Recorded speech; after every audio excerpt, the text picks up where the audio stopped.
Today we are making muffins from Miss Jones Baking Company.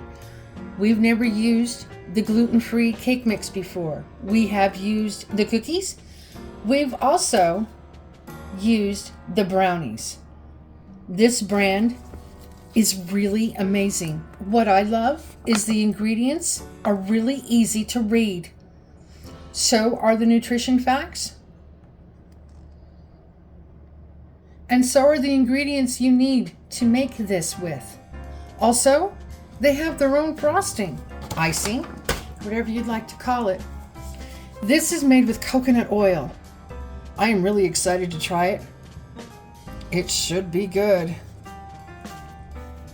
And again, how easy is it to read the ingredients and the nutrition facts? Let's get started.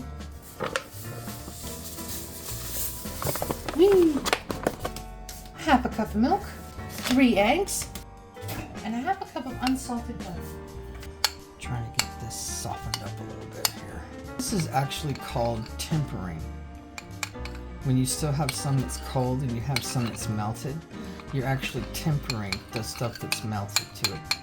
If you use really hot melted butter, you have the opportunity to turn your raw eggs into scrambled eggs in your batter, and then it ruins your entire recipe. There we go.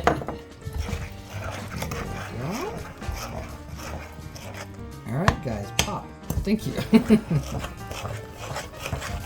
This should be nice and yellow. The butter and the eggs. Oh, that looks good. And there is a little bit of butter left too. Might as well add that in there.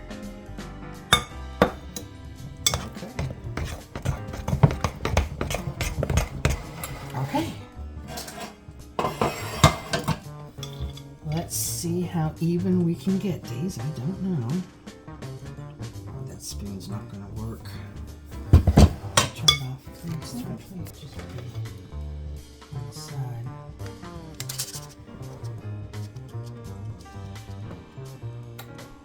Really thick. Yeah. Wow. Okay. Well, I'm just scooping it, putting a little bit in each muffin cup to make sure I can get them evenly. And then I'll go back and fill them in.